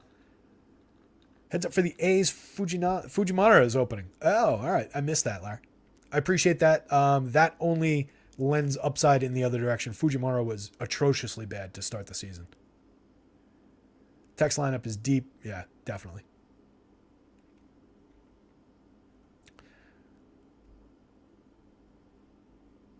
All right, let's dive in. So Guardians and the Pods. I think we get pitching in this one on the Joe Musgrove side. 7,800, 8,500 is way too cheap for a guy as talented as Joe Musgrove. I know he's had his misses this year, but overall, 8 starts, 41 and a third, 4.35 ERA, a 4.09 xFIP, 23.3% strikeouts. It hasn't been as good as in previous season when he gave you last year a 3.47 xFIP, a little bit higher on the strikeouts at 24.9. Year before, much higher at 27.1 on the strikeouts, 3.65 xFIP. So he needs to round into form overall. He missed the first month of the season with that broken toe, but I think going up against this lineup, I think there's enough upside for him here. They're a tough team to strike out, like we've talked about a bunch of times, but they've been non-threatening at the plate here. And Musgrove is a guy I believe in. I believe he'll get enough depth in this start. I think at the price, it's another play where just any concerns are already taken care of by the discount and salary here for me. So I'll go to some Musgrove shares here. There's enough in the projection. There's enough believability in the spot for me. 7,800 is a bargain price. You can use him as an SP2 on DK. 8,500 on FanDuel. I think that works for me. I think he's got a good shot at a quality start here. The Guardians, all they do is avoid strikeouts. You can see in the run creation totals. 121 for Jose Ramirez is great, but that came back up. That came back to life over the last week. He was at league average a week ago. So he just happened to hit, 4 home runs this week and boost that back up. Josh Naylor is the only one above the waterline here. All these other guys have just been lousy at everything all year. They're not getting on base. They're barely running because they're not getting on base. They're not hitting for power. It's just been bad in Cleveland this year. So all they do is avoid strikeouts. Maybe that caps the upside. Maybe it puts Musgrove at a slightly lower ceiling, but I'm not that worried about it. Chuck's saying pass. I don't blame you, Chuck. It's not, it's not the craziest spot in the world. To say pass, it's certainly a deep slate. There's a lot of very good options. There's a lot of options who project better. But I think this pitcher at price, at least for me, I'm going to spread out shares. My typical approach to a slate like this is to grab a lot of the potential outcomes. And I think Musgrove putting up a good enough score here is a logical, not like likely is the wrong word, but I don't know another way to express it. So we'll say likely enough to deliver a score here at those prices. So he's on the board for me if I'm spreading out a lot of pitching shares. It's not one where I'm saying grab 25% Joe Musgrove and go crazy with it, but I think a handful of shares, we'll see where his ownership comes in overall. But getting above the field probably shouldn't be all that difficult. I wouldn't expect. I think a lot of people probably share that opinion that he's a pass. So I think there's value there. Tanner Bybee on the other side. Yeah, Larry points it out in the chat there. Wow to all those, the top 4 home run totals there on the Padres side of things. Obviously getting those marks from 3 stars and my guy Gary Sanchez in the lineup there. Those are guys who are typically going to be in that upwards of 10 range or approaching 10. It's going up against Tanner Bybee, who I think is a very good young pitcher. I've talked about him in terms of how he looks like Justin Verlander on the mound, not in terms of the results or the pitches, but just the form and how he pitches, what his mechanics look like when he pitches. 23.2% strikeout rate, 6.6% on the walks, a 3.05 ERA. The 4.43 xFIP is the more honest number there, but he's been good. He's been good at limiting power, 7.3% barrels, 38.7% hard hits, 89.7 miles an hour average exit velo is pushing the limit. We want to keep that below 90, but only 1.66% home runs. So probably a little both-sided here. I think he's a value play at 83 on DK. I think he's on the board on FanDuel. I don't know if we're getting the quality start against this Pods team. That's my concern on the FanDuel slate. So if I'm picking a pitcher, I probably prefer Musgrove a little bit, despite what the projections are saying here. But I think I'll have some Bybee in my life. I'll definitely have some of that top end of the Padres lineup. The home run totals alone would push them into some of my lineups based on the way my sorting tool works, unless I just completely excluded them. And I don't want to do that. You're getting obvious star power around Tatis and Soto up at the top. You're getting Manny Machado in an extreme discount. Manny Machado should never be 2,800 on FanDuel. I do not care that he's got an 87 WRC plus this year, 244, 292, 383, 6 home runs over 209 plate appearances. I fully believe that Manny Machado is going to come out of this and turn it around. If he's still at these numbers in mid-July, give him another month. If he's still at these numbers, we'll talk about that price. Right now, that's a mistake price, and just take the discount, take the bargain. Gary, 3,700, 3,100, you take him, you know what you're getting. You're getting home run potential. You're getting hard contact barrels if he hits the ball, if he connects. You're also probably getting a handful of strikeouts. It's a 0 or it's a nice score from Gary. That's basically what you get from Gary Sanchez. He's a viable major leaguer. I will argue with anybody who says otherwise. Xander Bogaerts, Jake Cronenworth, two playable bats. Bogart's obviously a star caliber shortstop. Playable is the wrong word for him. He's struggled a little bit this year, but he's another guy just like Machado. I'm just happy to get the discount, 4,900, 3,000. I know Xander Bogaerts is better than he's been this year. He was better in April of this year. It's not like it's gone. It's not like it's been a mystery. He just slumped badly after carrying the team for a while there. So happy to take Bogaerts shares. He's still at a 109 WRC plus, even with some of his struggles here. So Bogaerts definitely. Cronenworth is the one that's is more the playable type guy. 4,200, 2,800 multi-position eligibility. That's very good to see. First base, second base. A guy who's at a 98 WRC plus this year. He's kind of primarily a correlated scoring play. Has mid-range, moderate type power. So I think there's some upside there for Cronenworth, but he needs to do it for us this year. He just hasn't really put it together fully this year. 215, 325, 377, 7 home runs and 98 WRC plus. Has just been better than that in the past.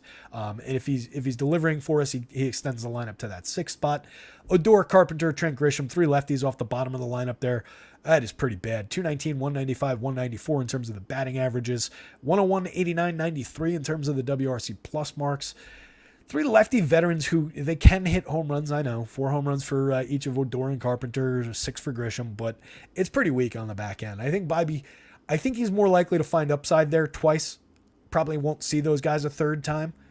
And he'll find a little bit of upside there twice rather than get dinged. If he gets dinged, it's probably going to be one of them once. And maybe you get that odd duck Rougned Odor home run today. But I like the spot for Bibee here.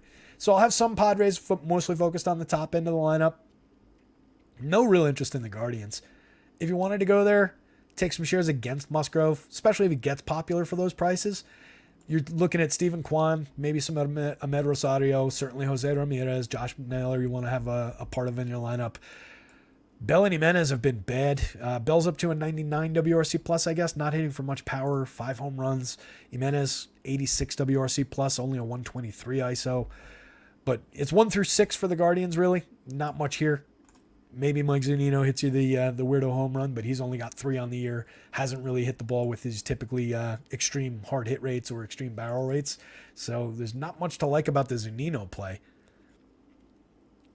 Stephen B says, hit the thumbs for this hardworking man. He's giving us the goods. I appreciate that, buddy. Yeah, hit the like button, hit the subscribe button. 2 games to go. Starting to fade a little bit in terms of just all the talking I'm doing. It's 5:30. We got some time, though. We hour and 15 into a 14-game slate. We're doing good here. We got time. Got to get to lineup building soon. But we certainly don't want to ignore the opportunity for the Philadelphia Phillies going up against Zach Davies. This looks like a killer spot to me. I think we got power here. I think we got plenty of plays up and down the Phillies lineup. Let me see if we've got the Phils or anybody confirmed here. We got the Diamondbacks confirmed. We'll drop that in. Phils haven't been confirmed yet, but I expect it to be basically this form of this lineup. Drop the D-backs in here. The old Arizona D-bags. So the Phillies with Zach Wheeler on the hill going up against the Diamondbacks. Doesn't look anything too strange in the Diamondbacks lineup. Carson Kelly in again, catcher. All right, so that's just me thinking about it. Don't worry if you didn't hear what I just said. So looking at the Phillies' projected lineup, you love Kyle Schwarber in the leadoff spot. We don't care about his 172 batting average. We love his 17 home runs, his 254 ISO, all the premium contact he makes. Nick Castellanos having a dynamite year, 32% better than average to lead the team in run creation. Only cost $4,700, $3,400. Still cheap on both sites. I'm not really sure what they're doing there. 11% barrels, 45.5% hard hits, 315, 362, 498. It's not like it was a sudden turnaround for Castellanos. He's been pretty good all season. It's a turnaround for this season, but it started at the beginning of the year is what I was trying to say there. He was down last year, so certainly a nice turnaround for him. Maybe that's still why the price is low. Maybe the sites don't believe. Harper, Turner. You buy both stars, you take Turner at the discount, kind of like what we were talking about with Machado, with Bogaerts. He's down at 3,000 on the FanDuel slate. Another player who should never be that cheap on FanDuel. He's still 5,500 on the DK slate. That's about right given the struggles. 7 home runs, 9 stolen bases, 81 WRC plus for Turner. JT Realmuto hit for the cycle last night. You guys see that? Ridiculous. That's Realmuto, though. He's not your typical, semi-lumbering type catcher, not an all-or-nothing power catcher. 6 home runs, 9 stolen bases on the year, 204 ISO, 103 WRC plus. He's maybe not the elite option that he used to be, but he's not as expensive as he used to be either. 4,600, 2,800. Those are good prices for this player across sites.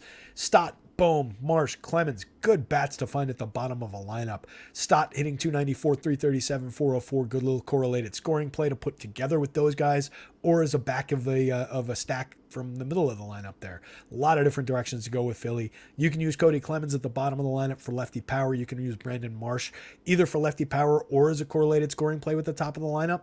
Marsh makes for a decent wraparound, 3,700 to 2,800. He's got 5 home runs, 4 stolen bases on his own, 113 WRC plus, 172 ISO, and he's got a 355 on base percentage.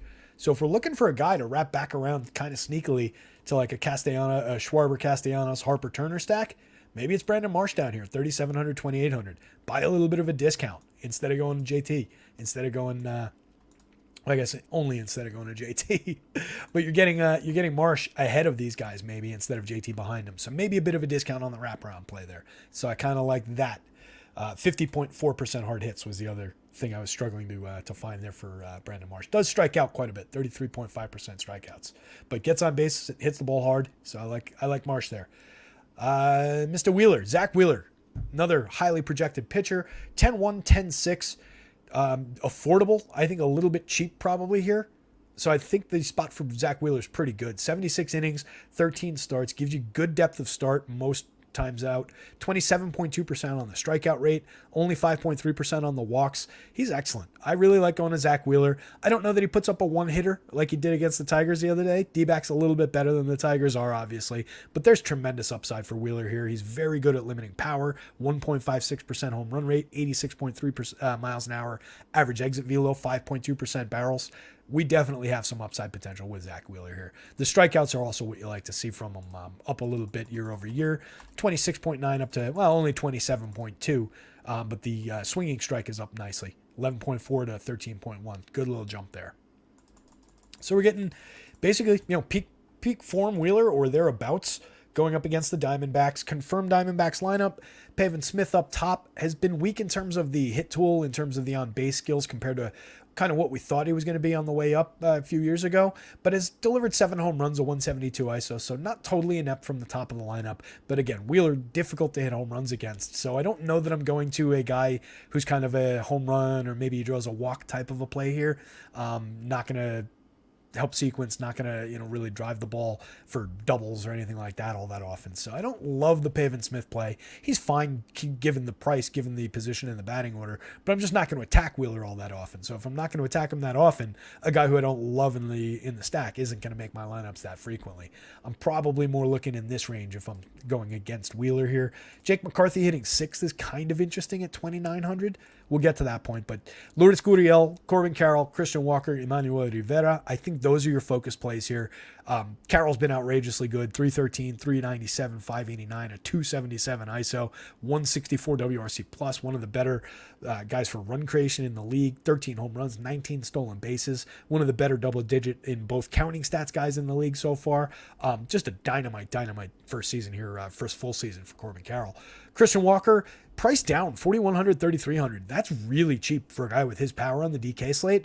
Again, Wheeler, very difficult to hit home runs against, but I think, a few shares of Walker, at least at that price, is fine. 8.4% on the barrels. You'd like to see a little bit more there. Was 11.5% last year. 41.4% hard hits, down from 44 last year. That's why his home runs is a little bit off pace. 12 home runs this year, hit many more, 36 last year. So he's hit a third of the home runs in... We're still only right around a third of the plate appearances, 263, a little bit more than a third of the plate appearances, but slightly off pace for Walker with the loss of barrels, loss of hard hits. But I do still like the upside at price. Wish he was facing a different pitcher, maybe tomorrow. Rivera, totally playable at 3,200, 2,900 if you're going to this team. 361, 391, 472 over his first 115 plate appearances this year. 135 WRC plus. McCarthy's got all that speed. Hasn't really been able to put it to good use with only a 287 on base percentage. 12 stolen bases given the 287 on base is actually still very good. But if he was getting on even like a 330 clip, anything like that, he'd be a dynamite option. And he's got some power upside. So disappointing season for McCarthy. They broke camp with him, sent him back down for underperformance, came back, hasn't done much. Josh Rojas, Carson Kelly, Geraldo Perdomo. You get the Kelly catching version again of this lineup. Dead minimum on the FanDuel slate. Maybe he's a mix-in play there, but you don't need catchers there. 2,600 on DK. He's all right. 5.2% barrels, 36.8% hard hits last year. Handful of home runs, 7 home runs in 354 plate appearances. Kelly's okay. Perdomo up and down through the season. You can use him at 39, 31, but I'm just not looking to attack Zach Wheeler here. So for me, this is really Wheeler for sure. Some significant interest in Wheeler, significant interest in Philly stacks going against Zach Davies. No interest in Davies. Very tepid interest in like the top 6 for the Diamondbacks. We made it. I hope I didn't just stick my tongue out well. It's like all white and like gross looking. Probably it is. I'm not going to do it again.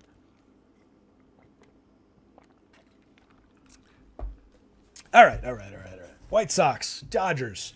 Lance Lynn on the bump for the White Sox here. Who in the chat thinks that Lance Lynn's going to post a slate-winning monster score for 7,600, 7,400? Just seems like a weird Lance Lynn kind of a thing to do. 24.3% strikeouts for Lynn on the season, 72 and a third innings, 13 starts. It hasn't been pretty for Lynn this year. I don't think he's going to do that. I just think it's a Lance Lynn kind of a thing to do with nobody on him. But 6.72 ERA, a 4.16 xFIP. The xFIP is obviously a lot better than the ERA has been, and that's more in line with who Lance Lynn is over time. But the power he's allowed, the 10.6% barrels, the 41.2% hard hits, the 4.86% home runs, and oh, by the way, he's going up against the Dodgers. It's just not a good spot. So I don't believe at all that it's actually going to happen. Just like I said, and if it does, I'm not going to have a single share of it. Let's put it that way. I do not expect to have any Lance Lynn in my lineups. 7,600, 7,400. Is there value there? Probably not. Probably not against the low strikeout Dodgers. They're very difficult to strike out. 18.6% strikeout rate for this projected lineup. That's with Max Muncy at 27.9 and with JD at 28.8. Everybody else in the lineup is below 20% strikeouts for the year. That's pretty damn good, especially when you consider the amount of runs this team creates, the amount of power that they hit for. This is just an excellent ball club. So why would we want to roster Lance Lynn against them? I don't know. He's got a handful of strikeouts on the season, but he's been better in the past. So I'm going to leave Lance on the table here. Maybe some shares of Tony Gonsolin, though, on the other side. Projects out kind of well here. 29.5 in the FanDuel model. 8,200, 8,100. It might be giving him an inning more than he should be getting, but I didn't see anything that looked out of line when I checked the innings earlier. 18.1% strikeouts over 40 and 2/3 in 8 starts for Gonsolin. Was limited when he first came back in terms of the innings, the pitch count. A 2.21 ERA, a 5.26 xFIP. The truth is probably somewhere in the middle of those two numbers. But Gonsolin's a guy who's been good over time. Pitches a lot in a hybrid role. Had a couple years between the bullpen and the starting rotation. Has delivered strikeouts in better bunches over time. 130 and a third last year, 23.9% strikeouts. Year before, 27.2 and 55 and 2/3. There's enough strikeouts there that I think going up against the White Sox, their underperforming lineup, they have a couple guys at the top of the lineup who are good at limiting strikeouts, a couple guys at the bottom of the lineup who are decent at limiting strikeouts. In the heart of the lineup, though, with some of their best hitters, some of their power, I think you can find some good strikeout potential here for Tony Gonsolin. So it's a low-end play. It's a value guy. We're talking about an 8,200, 8,100 option. I don't know that he gets you the depth of start to get to that quality start here, but there's maybe enough on the bone that, a handful. We're talking 5, 10 shares, and thank you very much, just in case type of a play. But it's not really a good spot. It's not really a spot to get carried away with. It's just a potential value play from the mid-range. Not even an extreme value. It's 82, 81. So it's like a mid-range play.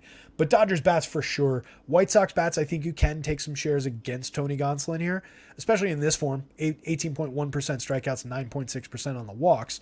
I think there's upside for the White Sox here. You need Timmy and Andrew Benintendi to get engaged in the season. Both of those guys just really low end. Timmy missed time, but now 200 plate appearances, 0 home runs, 7 stolen bases. Same output for homers and stolen bases from Benintendi, but you expect more of that from Timmy.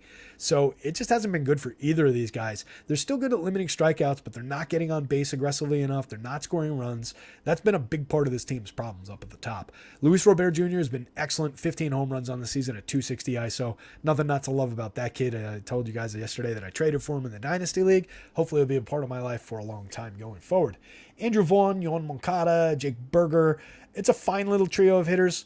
Moncada's been bad since coming back 143 plate appearances ago, only a 79 WRC plus, 3 homers. I believe that there's a little bit better than what we've seen at the plate from Moncada this year.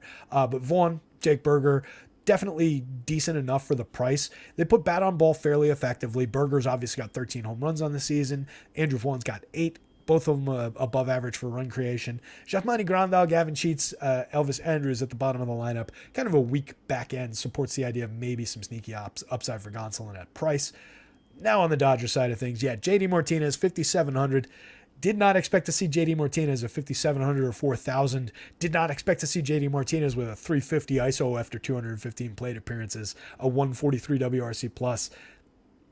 He's been fantastic. Completely proved his critics wrong who were saying that maybe he'll provide some doubles, maybe he'll drive in some runs, but the power is going to be shot. He's not going to hit home runs this year. Yep, 16 home runs and 215 plate appearances. A team-leading 350 ISO. That's team leading by a pretty wide margin too. And considering who's on this team, that's pretty astounding for JD Martinez at this point in his career. But yeah, roared back to life this season. Nothing not to love about that. 57, 4,000. You can use them all day in this matchup against Lynn. Obviously, 7.56 is actually kind of low. I may need to look at that in the home run model. That's one to file in the old memory banks here. He might still be drawing a low projection from the backbone projections, given what he's done this year. That's what I might want to check out. That should probably be a little bit higher in the home run mark there. Muncy, like I said, my overall home run pick for the day, very cheap at 5,700 for his talent. 18 home runs on the season, a 282 ISO. Major power upside from Muncy, another guy we don't care about, the 191 batting average. Batting average you can get plenty of in the two guys before him, from Freddie Freeman, from Will Smith. 338, 291 on the season for both of those guys. Outrageous run creators. You definitely get upside from them. Mookie, 3 position eligibility still on FanDuel for 4,200. 6,500 second base outfield on DK. Bottom of the lineup, Peralta, Miguel Vargas, 2 dynamite hitters. Jason Hayward's had a great season. Another guy who's roared back to life. 242 ISO, 7 home runs in 144 plate appearances, and still elite defense from Hayward for 2,500, 2,600. The only weak point in this projected lineup is Miguel Rojas. Poor guy sitting at 2,500, 2,200. Can't get his act together. 35 WRC plus over 140 plate appearances, 0 homers, 3 stolen bases. Not great output from Miguel Rojas at the bottom of the lineup. Xander dealing with a wrist injury. Okay, is that what's hampering him? I had missed that. I know he was out of the lineup for a few games last week or earlier this week, whatever it was, and then we hit that point where I think it was the Coors games where he said, "Nope, I'm going to be playing," and forced his way back into the lineup. Kind of told them no, he wasn't going to go to the IL. So yeah, that's probably what's been making him struggle a little bit this year. Anything else in the chat? I'd play Detroit against Lynn. You can literally play anyone against, let alone against the Dodgers. Yeah, Fanatic, I'm with you. It's a major spot for Dodgers bats. Definitely not something I think that Lance Lynn is actually going to come out and break the slate. He'd have to lose about 50 pounds to break the slate. Yeah, probably right. So all right, let's scroll over. That's all the games, right? We didn't miss anything. Woof, made it. 548. All right, cool. Didn't hit lock. Pitching slate. There's a lot of options. It's super deep through all these guys. Any of those guys are playable for me at price, at projection. And then you get some values in here. You get Luis Severino at 7,100 is a great buy. I talked about Taillon. I don't really buy into the projection as an actual number, but with the idea of some success at 63, 57 against Pittsburgh, there's enough there to potentially believe in. I like Alex Cobb. He doesn't project like crazy, and the price is too high to make him a value play. So it's just kind of an awkward fit for Cobb. I think there's good upside even beyond what this projection is for Edward Cabrera. Same thing for Joe Musgrove. I think there's a little bit more on the bone for Musgrove at 85-78. So those guys are in play for me. Bottom end gets a little bit ugly down here. I don't think I need anybody really below the Musgrove level. Williamson, Lyles, no. So if you're crossing these guys out, play your values from not Chirinos, probably not Chirinos. I don't think there's enough there, even against Oakland. It projects okay, but at that 6,100, it should be a little bit cheaper if you wanted to make that value play on DK. So really, it's everybody above here in terms of these are your expensive guys, these are your value guys. Kind of straightforward as far as that breaks down. It kind of just follows projection today. So I like a few of these sneaky guys in here. Wes Maxwell says, big ass slate. Which games can we cross out to make our lives easier? I tell you what, Wes, Let's do this. It's up on the site too. You can check out up on the site. It's from the projected lineups this morning. I got to see if there's a way that I can maintain both sanity and an ability to update this top stacks tool. Let's see. Is it on the screen? Oh shit, it's over there. I think that's probably more visible here. So this is up on the site now. If you guys go to the to rotoscouts, you can see all of this from earlier in the day. This is currently sorted by, let's bury these. Those are the home run. That's the home run board, but that's accounted for over here. This is sorted by home runs. Let's sort it by projection from smallest. These are rankings, so small numbers good, large numbers bad. So we're getting our projections, we're getting our values, we're getting our home run rank, and we're getting our rank for the opposing starting pitcher. So obviously, we've got some premium teams here in Tampa Bay, LA, Philly. You get some value shares, I think, out of Kansas City. Significant value rankings against Brandon Williamson. We were talking about that spot a little bit. Dodgers crushing it for price. Some home run upside there. This should be a little higher probably with JD if I fix that. Obviously not a lot of value given their extreme prices. Some good values in Toronto, Milwaukee. I talked about the potential for home run upside in that spot that we were seeing that might be a little bit sneaky. So if we're looking for games to cross off, I think you can maybe teams to kind of maybe not cross off. I don't like crossing anybody off, especially in baseball. I want combinations of as much as I can cover. If I can get a weird Oakland stack against that Tampa Bay, for some value, although they're not really showing value on FanDuel, more value on DK. But I get what your question is there, Wes. So if I'm crossing teams off, I would just drop to some of these teams toward the bottom. I can take the Guardians out of my life. I can take the Marlins out of my life. I can take Oakland out of my life, Washington out of my life. It's just the bad teams, especially bad teams that are going up against good pitchers. Like I think the Rockies are probably a little bit more interesting going up against Cutter Crawford than, say, the Nationals or the Athletics. I think the Pirates are a little bit more interesting than those teams going up against Jamison Taillon in the middle of the board there. So if you wanted to cut it around where, say, that's weird. Why are the Rangers so low? That's odd. I might have fat fingered something in the Rangers number there. I feel like the Rangers should be higher than this in terms of their projection number and their home run number. Maybe something weird coming through in the model there. I'll have to take a look at that and see why they're lower than I feel like they should be. Buddy, chill. Somebody in the chat asked why I don't just put Joker in the other room, because then he would just be barking in the other room louder and more aggressively. So he hangs out in here. Usually he's a little bit more chill than he was today. He might need to go out or something, and we'll do that in a second. This is the board. So you just kind of look toward the bottom end. If there's odd duck teams like the Texas Rangers against Jaime Barria toward the bottom end, assume that it's something that either I screwed up or needs to get fixed in how I put this together. Maybe there's a better way to do this. But I would leave Texas in. I would probably leave the White Sox in against Gonsolin. Orioles in very small doses, maybe, but they weren't showing a lot in this version of the lineup against Bassett there. So you just look for the weak teams and kind of just kill the stragglers, pick off the weak ones in the herd, and go from there. That's about it, gang. Time to build some lineups. 5:53. Good fun show. Giant slate. I'm going to punch out here. I'm going to thank everybody for their time. I'm going to thank you for hitting the like button for me on the way out the door. Hit the subscribe button so you know when we do these shows.